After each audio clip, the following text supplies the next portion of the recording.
Tengo bastante material, así que quizás voy a ir un poco rápido en partes, pero mi idea es que mucho de esto que les voy a mostrar les quede como referencia y lo puedan consultar más tarde, incluso haciéndonos preguntas si les parece importante o relevante.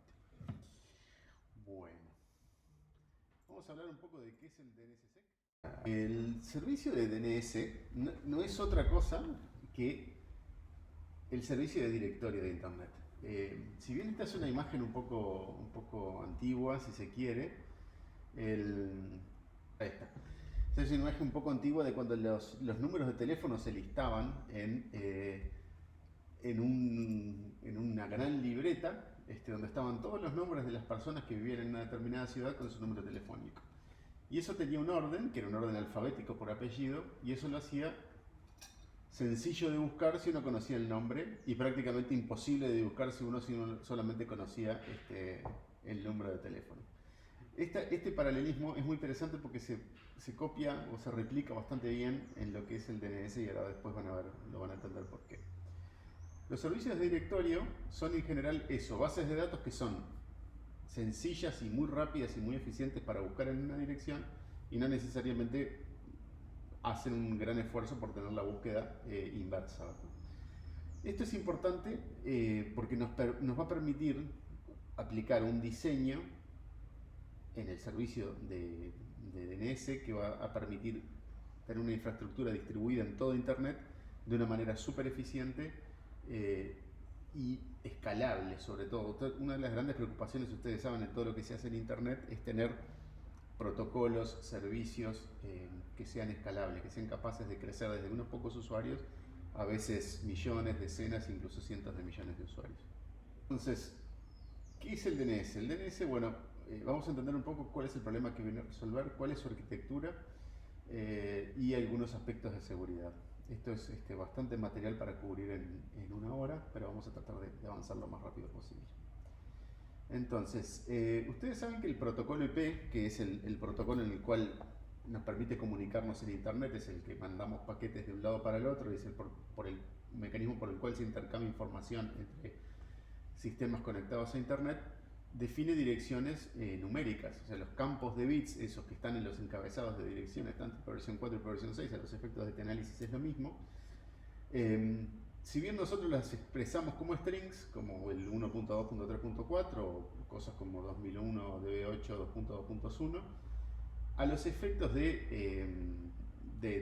digamos, de los protocolos en sí mismos no dejan de ser un número de 32 o 128 bits.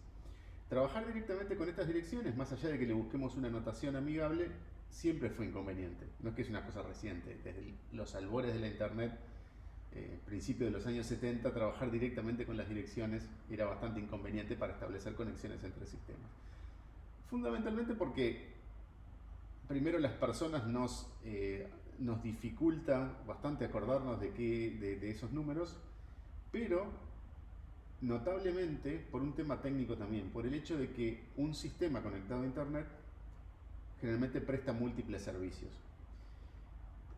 Y si bien esos servicios podrían estar asociados a direcciones IP diferentes en cada host, en cada sistema, eso también es inconveniente desde un punto de vista operativo. Entonces, la necesidad de identificar distintos servicios, por más que estén ubicados en la misma máquina o no, a través de un nombre, es una necesidad, rápidamente se volvió una necesidad.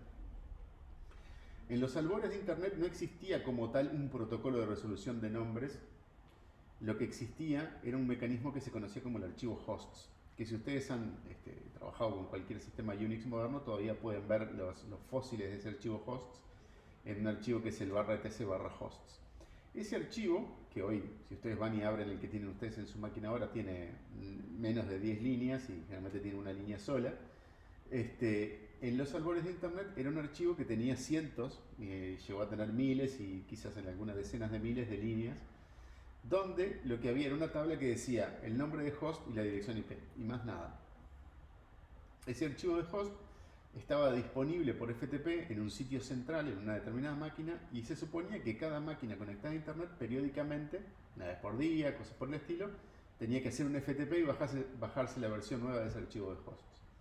Una cosa bastante artesanal para los estándares actuales, pero que durante años cumplió la función de permitirnos mapear nombres en direcciones. Si ustedes necesitaban crear una entrada nueva en ese archivo, tenían que mandarle un correo electrónico a una persona y explicarle qué nombre querían, qué dirección tenía y por qué querían esa entrada y por qué la querían con determinado texto. Y esa persona era la que se encargaba de manualmente verificar que el nombre no estuviera repetido, que la dirección fuera correcta, hacer un montón de validaciones que parece ridículo hoy, que hoy directamente imposible que alguien las tenga que hacer a mano. A fines de 1970, principios de 1980, ahí ya se vio, o sea, ya se hizo patentemente evidente que esa aproximación al tema de la resolución de nombres era insostenible. Entonces, los digamos, investigadores de la época, en esa época Internet todavía era una cosa bastante académica, se sentaron a pensar cuáles deberían ser los requisitos de un sistema de resolución de nombres. Y lo que surgió inmediatamente fue que debería ser performante y confiable. ¿Por qué? Porque si bien era bastante artesanal el mecanismo del archivo de hosts, era súper performante y súper confiable. Una vez que ustedes se bajaban el archivo estaba en la máquina, a menos que la máquina se destruyera, se le rompiera el disco, el archivo host estaba ahí. Y una vez que ustedes lo tenían copiado en su propia máquina, consultar el archivo de host era muy rápido. Entonces, la primera tensión que se presenta es, bueno, si yo voy a armar algo distribuido que se conecta en línea, que consulta en línea, debería tratar de hacer el mayor esfuerzo por no perder esa performance y esa confiabilidad. El tema de la distribución administrativa es lo que surge como siguiente gran requisito y tiene que ver con lo siguiente. Recuerdan que en la explicación anterior les comentaba de que había una sola persona que era el que tenía la única persona que tenía la autoridad para escribir el archivo de hosts. En realidad eso es lo que hace esa aproximación centralizada tan insostenible.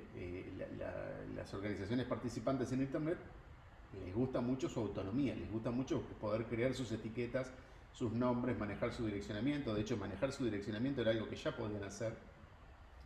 Entonces, la capacidad de distribuir administrativamente ese espacio de nombres era fundamental. Que cada organización pudiera crear y gestionar un pedazo de todo un árbol de nombres donde pudieran crear sus textos, sus etiquetas.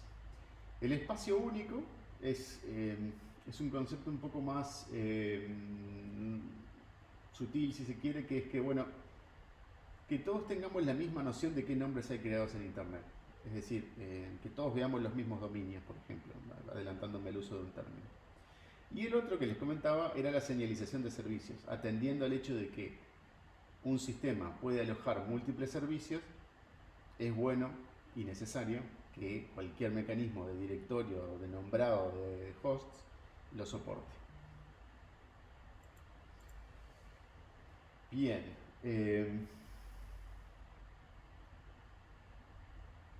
Ahorrándonos todo lo que fue el proceso en el cual eso se desarrolló, vamos directamente a la conclusión.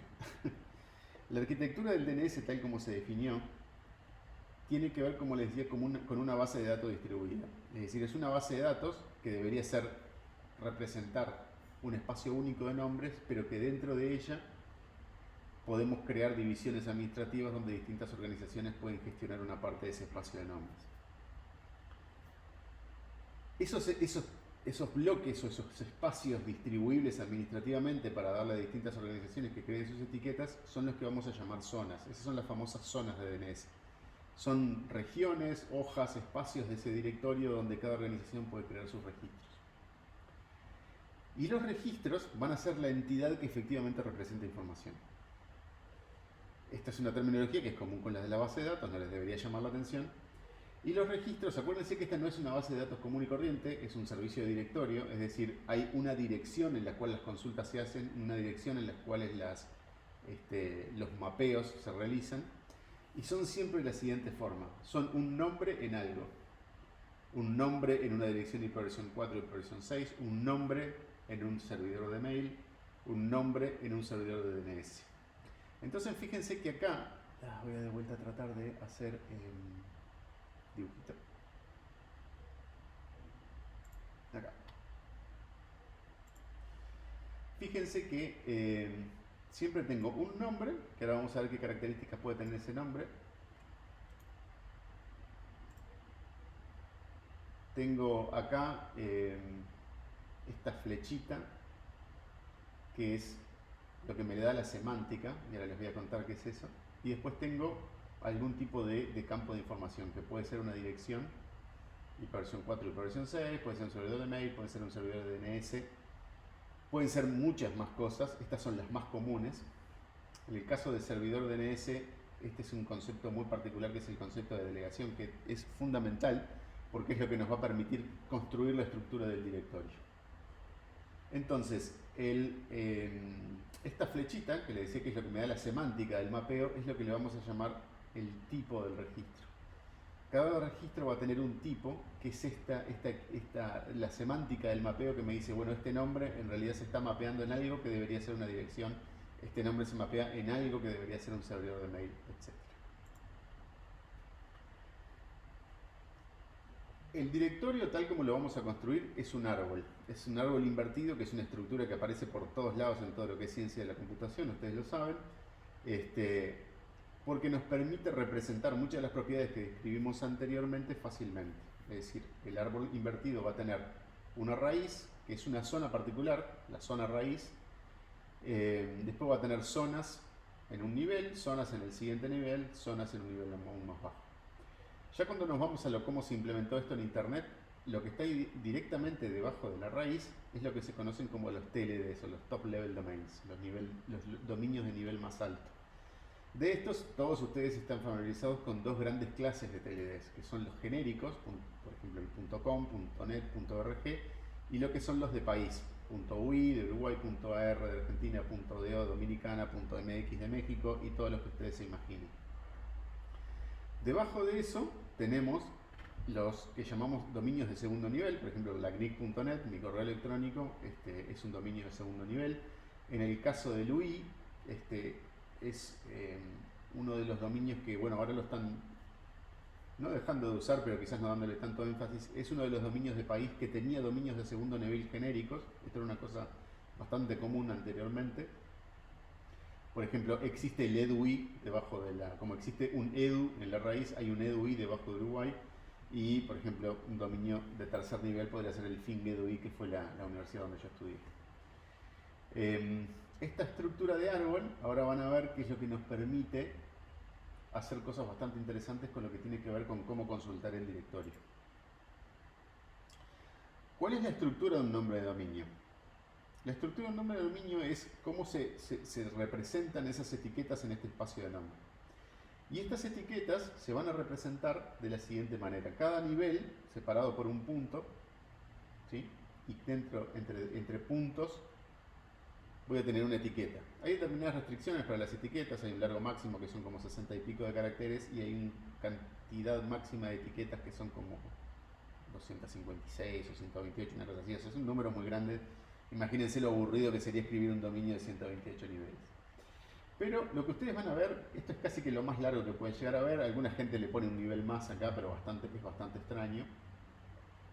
Lo que ustedes van a ver es la raíz representada como un punto que muchísimas veces no se escribe, pero recordemos que siempre está, y hay situaciones donde hay que escribirla para eliminar ambigüedades. Un primer nivel, que son los TLD, ya sea de país o sea de genérico. Un segundo nivel, que puede existir o no. Después una etiqueta. Después un nombre de host o servicio. Cada una de estas etiquetas entre puntos en general representa una zona. Podría no serlo, pero en general, en el 95% de los casos, lo que está entre dos puntos representa una zona. Representa ese espacio administrativo donde ustedes pueden escribir, donde la organización que tiene delegada esa zona puede escribir sus propias etiquetas. Los nombres que les damos a las zonas no son solamente el nombre de la propia etiqueta, sino que las representamos con todas sus etiquetas desde la raíz para evitar ambigüedades. ¿Se acuerdan que yo les hablé que había un edu debajo de UI y que hay un edu abajo de la raíz? Claramente no son la misma zona, entonces por eso cuando hablamos y nombramos zonas, las nombramos con todo su camino desde la raíz. Esta es la zona LAGNICNET UI. Y www es un nombre de host dentro de esa zona.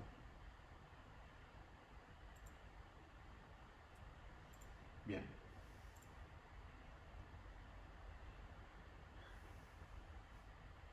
El concepto de autoridad define quién puede escribir en cada zona. Es la representación de alguna forma de la división administrativa, pero tiene una consecuencia importante a nivel de lo que es después el funcionamiento del protocolo. Cuando hablemos de autoridad, vamos a diferenciar cuando un servidor DNS genera una respuesta que llamamos autoritativa o cuando genera una respuesta que llamamos no autoritativa.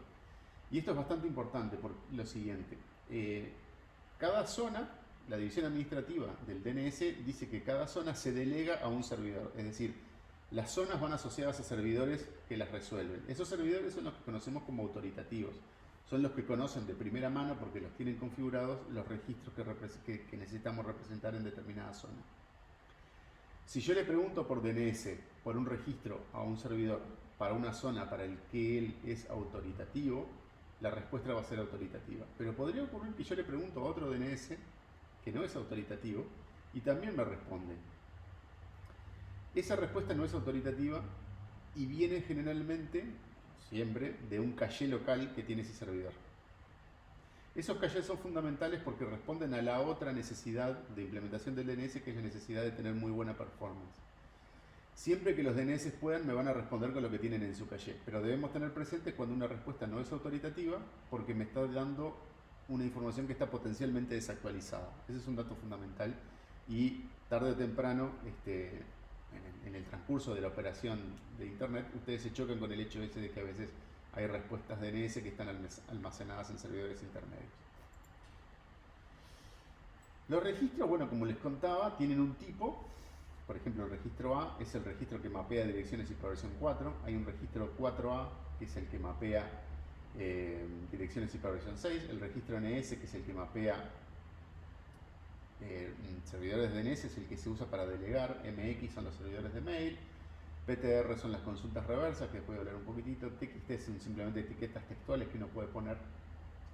Y entre los campos que definen un registro de recursos en DNS está que es el TTL. ¿Se acuerdan recién lo que les hablé de las respuestas autoritativas versus las respuestas no autoritativas?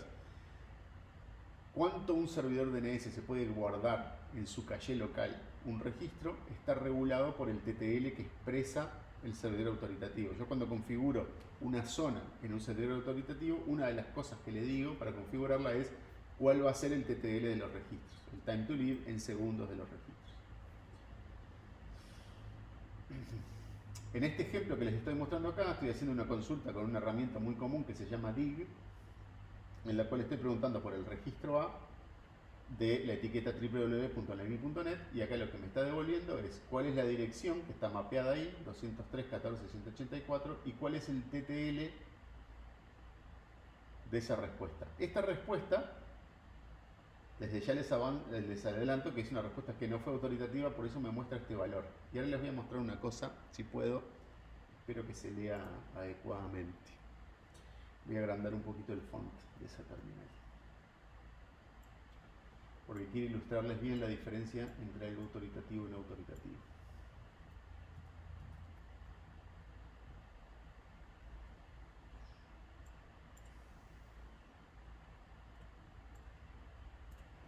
Si yo hago ese mismo dig, así como está,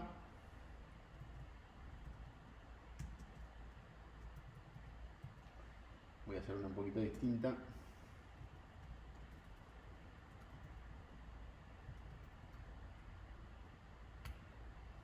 Acá pregunté por la dirección IP versión 6.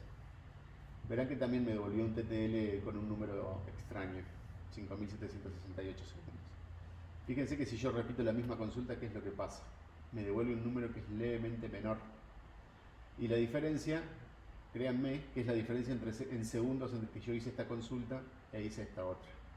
¿Por qué? Porque ese es el tiempo de que le queda de vida en el caché del servidor al cual estoy consultando. Entonces ahora voy a hacer un pequeño cambio y le voy a agregar un detalle a esta consulta, que es a qué servidor le voy a preguntar. Le voy a preguntar a un servidor que se llama NS2 la línea. Y fíjense lo que pasó ahí, me devolvió un 7200. Y si yo le pregunto de vuelta, miren lo que pasó, me volvió a devolver un 7200. Esta es una respuesta autoritativa, por eso me devuelve siempre el mismo TTL, porque la información en el servidor autoritativo naturalmente no envejece.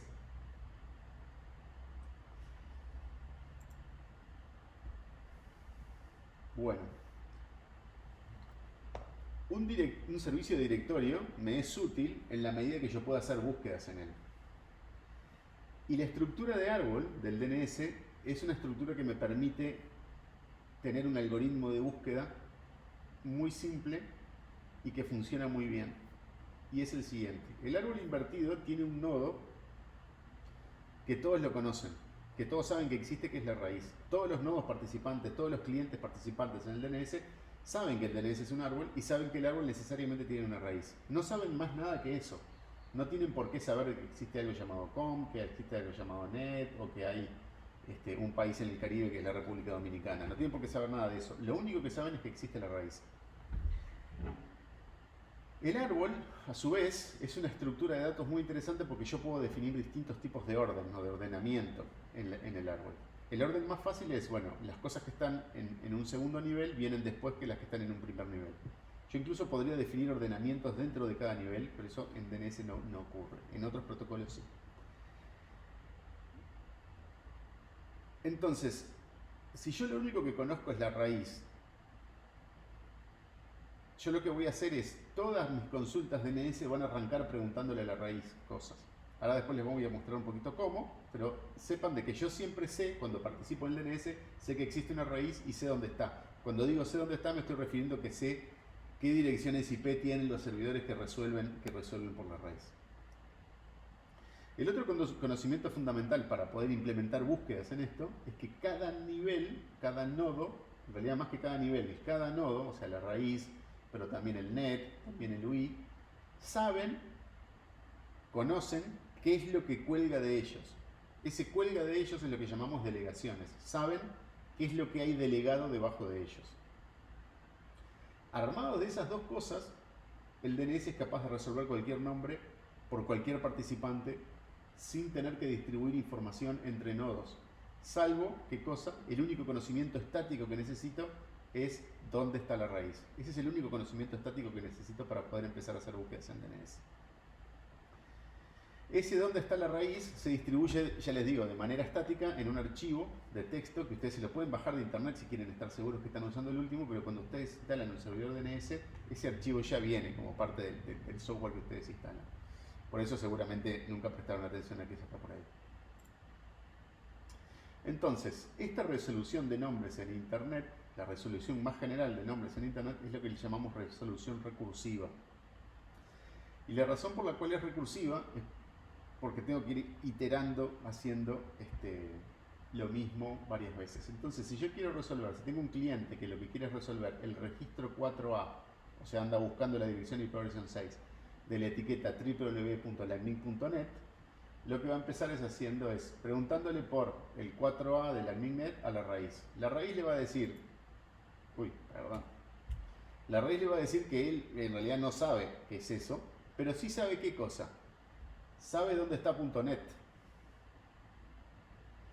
.net, al recibir esta pregunta, vale a decir que no sabe lo que es eso, pero que sí sabe que es lacnic.net. Y finalmente, cuando le venga a preguntar a lacnic.net, acá sí voy a obtener la respuesta que estaba buscando. ¿Sí? Fíjense cómo eso se apoya en esta estructura, porque yo siempre sé dónde está la raíz. No conozco más nada del DNS, pero sí conozco dónde está la raíz. Bien, acá para unificar un poquito de terminología, ustedes saben que, y lo conocen de la vida normal, de su uso de Internet diario, de que en DNS existe algo que es el recursivo local, que es el DNS que les asigna su operador, por ejemplo. Ese es el que hace estas consultas recursivas por ustedes.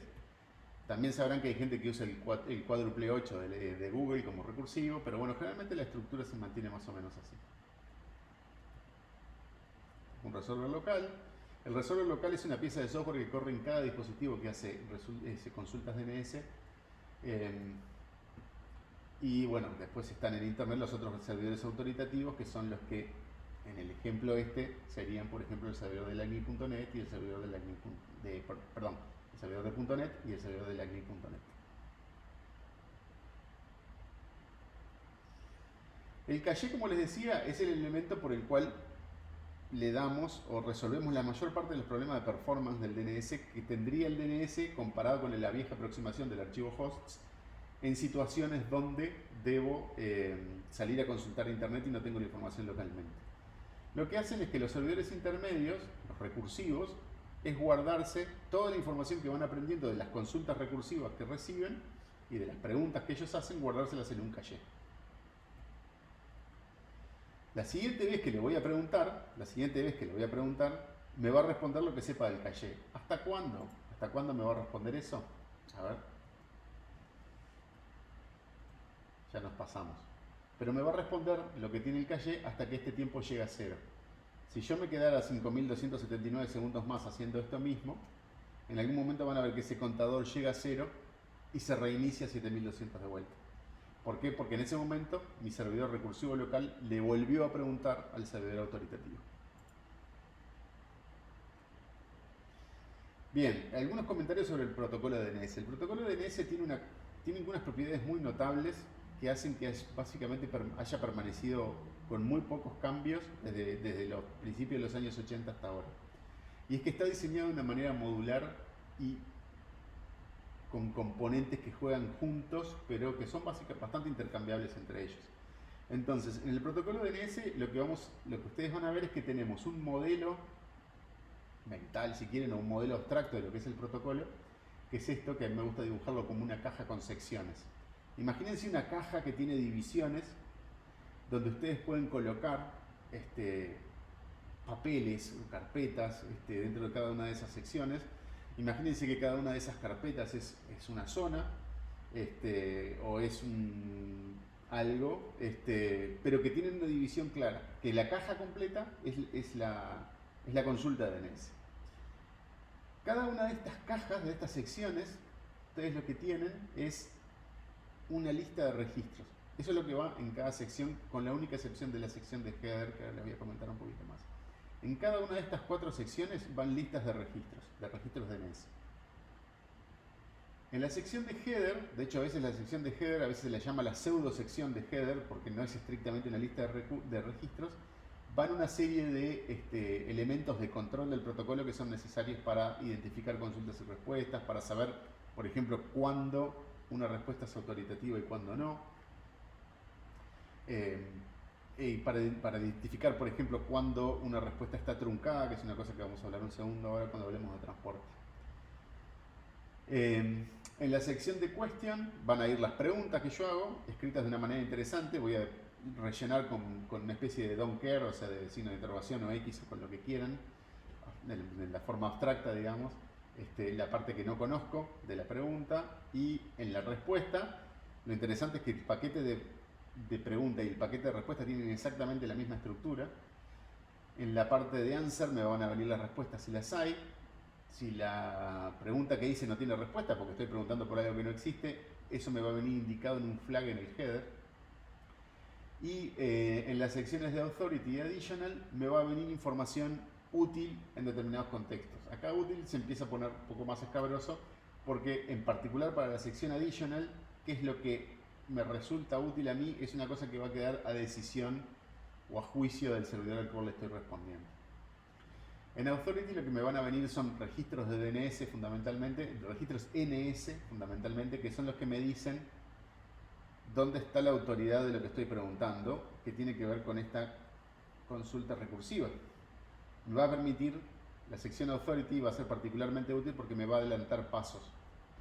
Me va a permitir ahorrarme consultas a la hora de ir pasando de nivel en nivel en la consulta recursiva.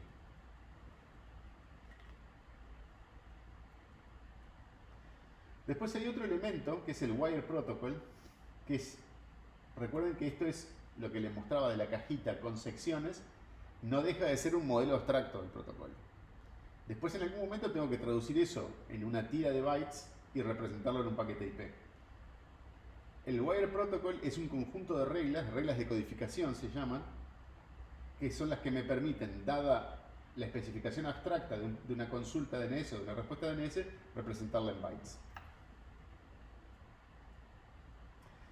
Después que yo tengo esa representación en bytes, tengo que transportarla de alguna forma. Y ese transporte en DNS, en el DNS más clásico de todos, está básicamente definido tanto sobre UDP como sobre TCP. El DNS históricamente prefiere UDP. ¿Por qué? Porque en atención al tema de la performance, UDP no me requiere ni establecimiento de conexión, ni me requiere hacer grandes cálculos, simplemente escribo los bytes en el paquete, le pongo la dirección de destino, le pongo la dirección de origen y allá va. No tengo que hacer más nada. ¿Sí?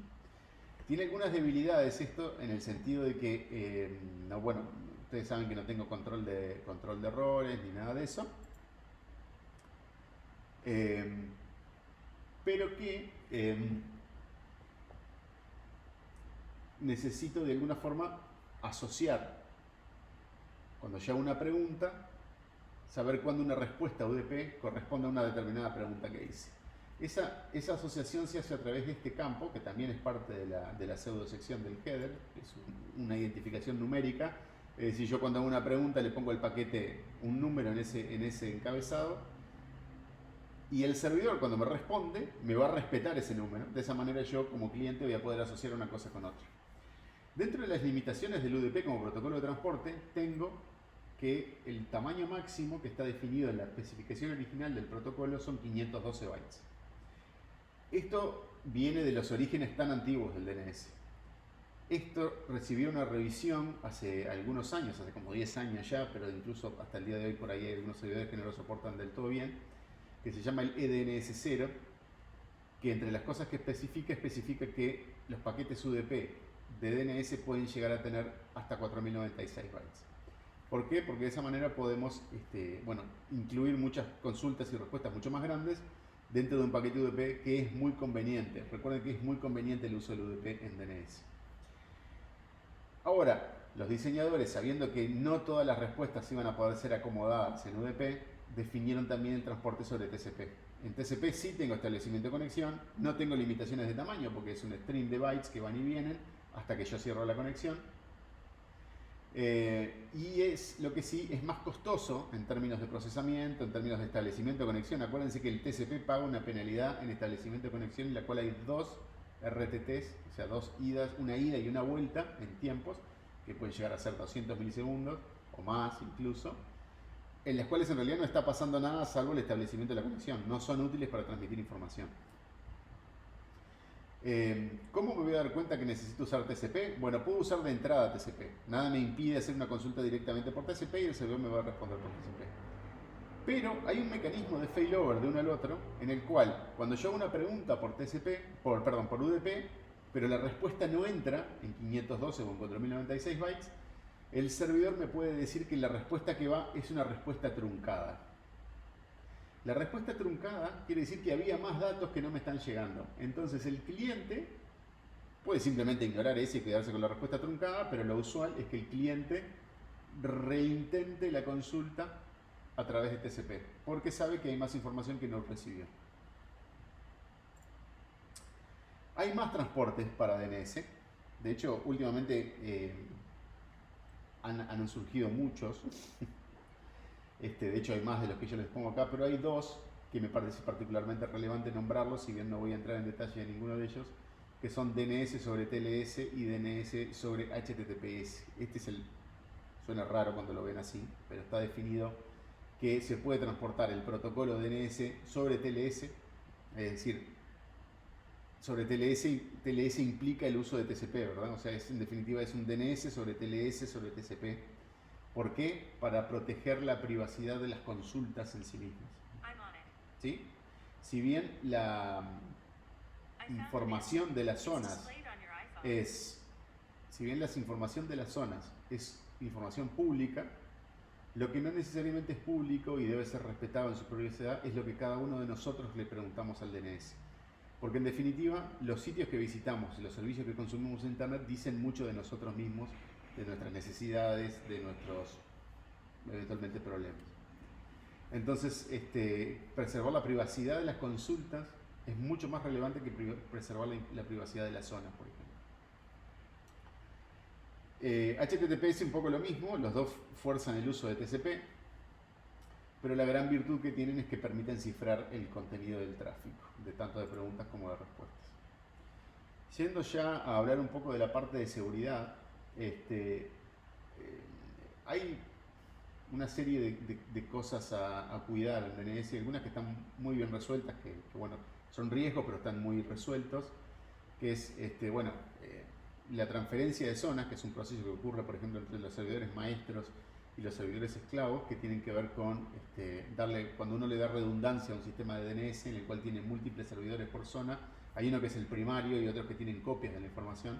Hay una consulta particular de DNS que se llama AXFR, que permite transferirse zonas enteras entre servidores que están autorizados. Esa seguridad, preservar la seguridad de esas transferencias es importante, pero eso está muy bien resuelto a través de un mecanismo que se llama TSIG, o Transaction Signatures, que permite resolver bien la seguridad de esas transferencias de zona.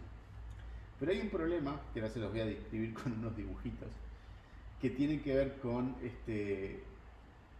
cómo sé yo que las respuestas que me están llegando del DNS en general no han sido alteradas. Y acá es donde encontré unos dibujitos que me parecieron absolutamente brillantes, que se los voy a compartir. Vienen de un evento de ICANN de hace un tiempo. No voy a usar todos estos slides, de hecho me voy a ir directo a la carne de esto. Y imagínense que lo que tienen es dos cavernícolas que se quieren comunicar a través de un valle muy profundo y que no cuentan con la aprobación de sus ancianos de las dos tribus, porque las dos tribus no se llevan bien. ¿Sí? Y bueno, ellos dos se quieren ver. ¿Sí?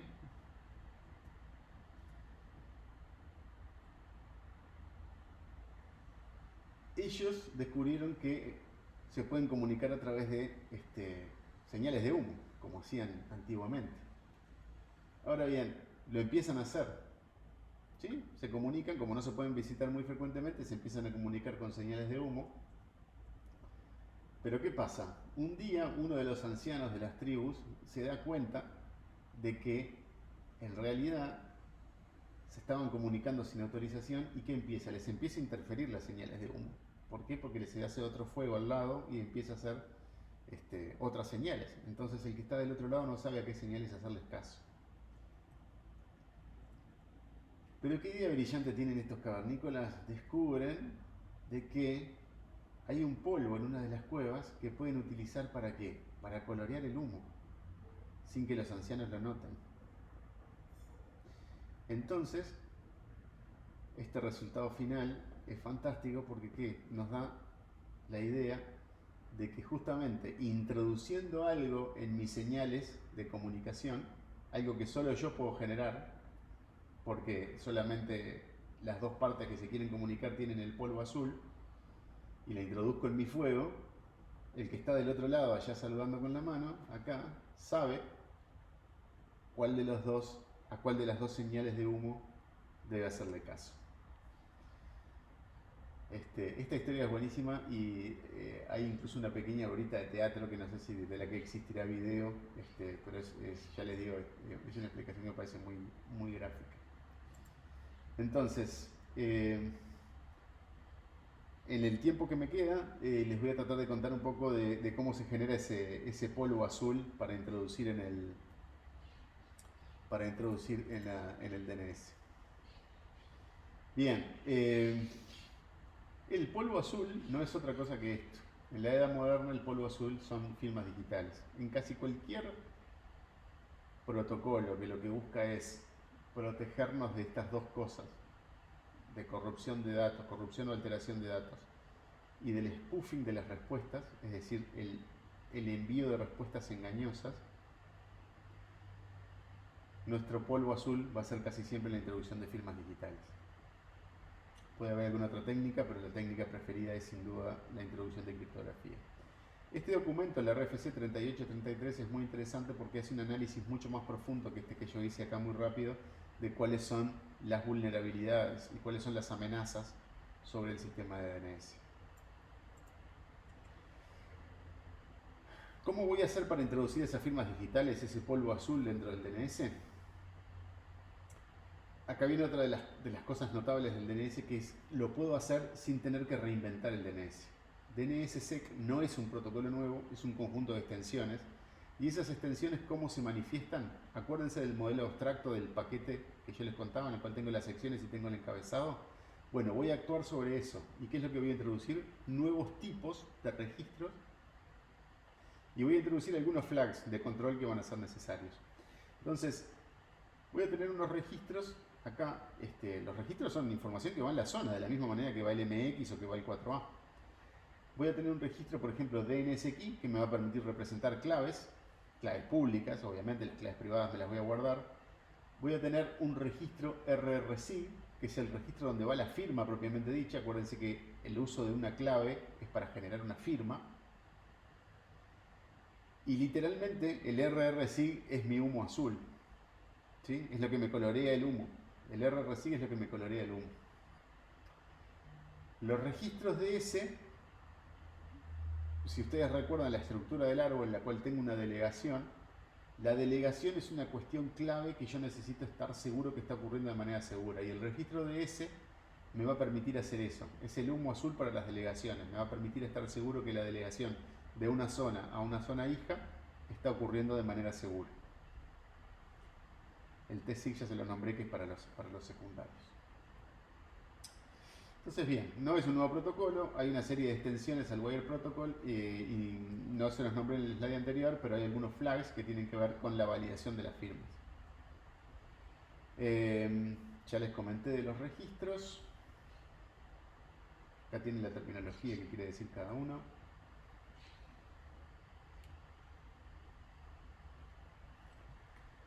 Y esto lo voy a pasar muy rápido para no confundir, pero en DNSSEC, para mejorar la eficiencia de las firmas, se arman conjuntos de registros que son los que tienen todos el mismo nombre, básicamente. Porque ustedes saben, seguramente han visto que pueden haber casos en los cuales tengo múltiples registros que tienen el mismo nombre cuando hago balanceo de carga entre distintos servidores. Pero en realidad eso no es demasiado importante. La firma de la zona, esto sí es importante, porque es donde introduzco justamente, es el paso operativo en el cual introduzco el humo azul. Lo primero que tengo que hacer para poder generar firmas es tener llaves. Y esas llaves, las firmas se generan con una técnica de criptografía de clave pública, ¿sí?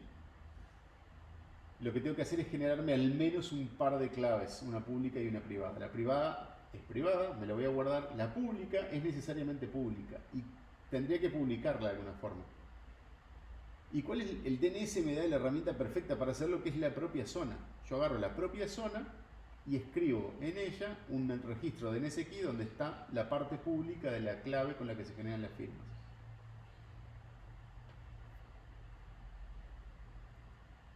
Cuando firmo la zona, entonces, el proceso de firmar la zona consiste en agarrar todos los registros de la zona, tomar las llaves privada y pública y generar registros RRSig que corresponden a las firmas de cada registro.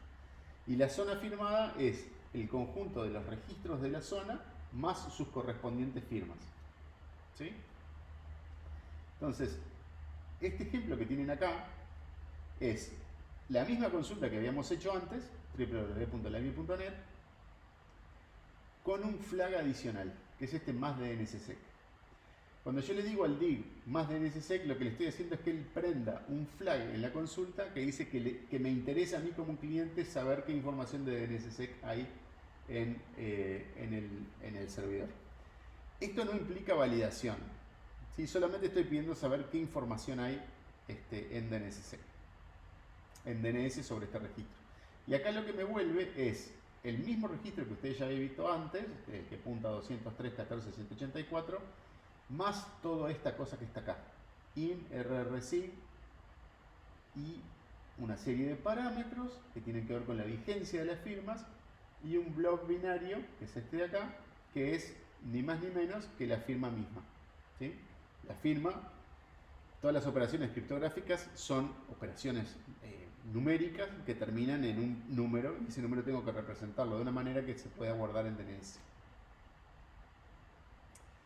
Bien, les voy a mostrar un ejemplo por acá. Vamos a borrar acá y vamos a hacer este mismo pero con el 4A. Acá tienen lo mismo, tienen la firma, obviamente la firma es diferente porque el registro es diferente. Y les voy a mostrar cómo el DNSKey no es más que otro registro en la propia zona.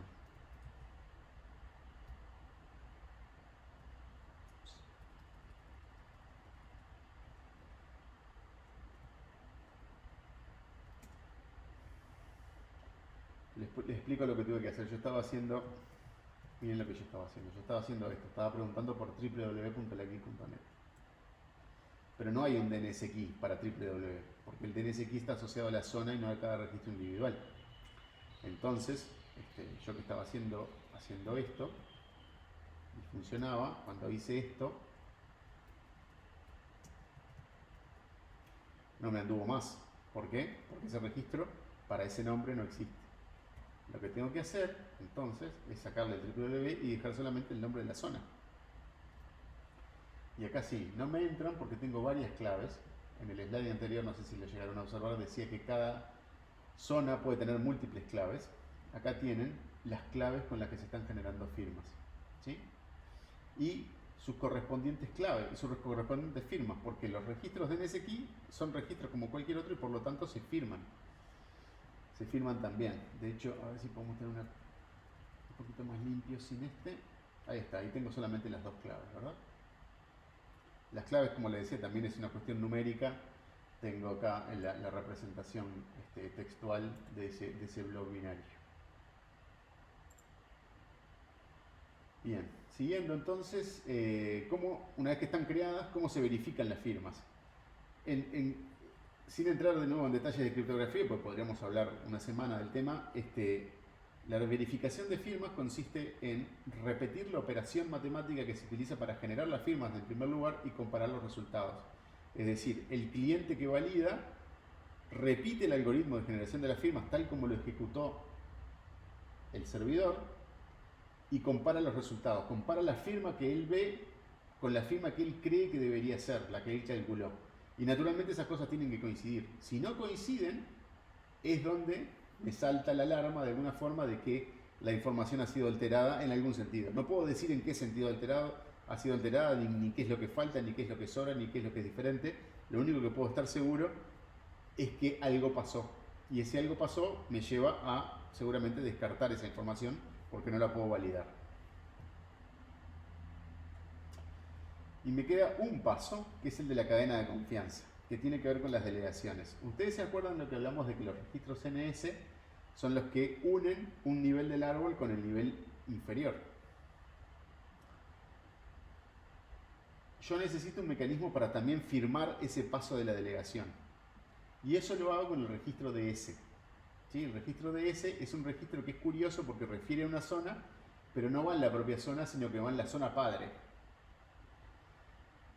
Entonces, ¿cómo voy a estar seguro que una delegación es correcta? De la siguiente forma. Yo voy a agarrar mi zona, voy a generar un par de claves, voy a generar todas las firmas para mi zona y de la llave que utilicé para generar esas firmas voy a extraer un hash. ¿Sí? Voy a extraer una versión resumida, un hash de mi clave. Y esa versión resumida la voy a instalar en la zona padre. La zona padre naturalmente también se va a firmar. Fíjense que todo esto cobra sentido si todos los niveles hasta la raíz están firmados. La zona padre también se va a firmar. Entonces, ¿cómo yo puedo estar seguro que la delegación es válida? Porque lo que voy a ir a hacer es, una vez que yo tengo validadas las firmas de mi zona, voy a ir y voy a validar las firmas de la zona padre. En particular voy a validar la firma del registro DS correspondiente al hash de la clave que estoy usando. De esa manera yo voy construyendo una cadena de pruebas criptográficas hasta llegar a la raíz, y la raíz es naturalmente el repositorio último de confianza. O sea, si logré verificar todas estas firmas hasta la raíz, estoy seguro de que, asumo de que el sistema total es un sistema que no ha sido alterado en su integridad. Este asunto de cuando llego a la raíz paro es lo que le llamamos, que es el ancla de confianza. La raíz del DNS es el ancla de confianza del árbol de DNS.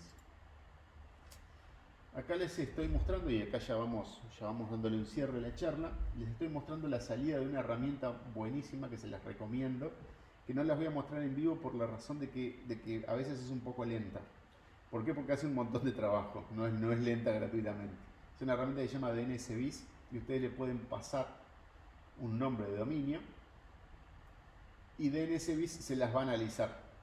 Se las va a analizar desde el punto de vista de DNSSEC y les va a hacer estos gráficos muy interesantes en los cuales con una cajita les representa la zona, ¿sí? Esta es la zona raíz, ahí tienen el puntito. Esta es la zona net. ¿Sí? Esta es la zona raíz, esta es la zona net y esta es la zona proyectoampora.net, que es una zona que tenemos acá definida en la NIC. Cada uno de estos globos, de estas elipses, es una llave de DNS o un registro DS, ¿verdad? Y cada borde de estos, cada flecha, es una firma.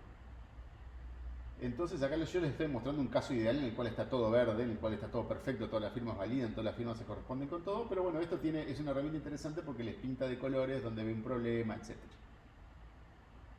Acá ustedes pueden ver cómo la raíz, que es esta zona de acá, la raíz tiene unas llaves que las firman y cómo hay un registro DS que me une el nivel raíz con el nivel net, ¿sí? que es esta flecha que atraviesa de una caja a la otra. Y así sucesivamente, ustedes ven cómo se forma la cadena de confianza. Acá estoy en el nivel.net, acá tienen la flecha que viene de arriba, ¿sí? que firma esta clave, que si ustedes siguen las cadenas de las firmas, literalmente siguen las flechas, van a ver que en algún momento termina en un registro DS que atraviesa cajas y me lleva a la zona más abajo de todas. Este es un ejemplo gráfico, a mi juicio, muy bueno de cómo efectivamente se implementa la cadena de firmas. Y me queda el tema no menor de cómo es el asunto de la firma de la raíz. Si yo tengo que firmar la raíz,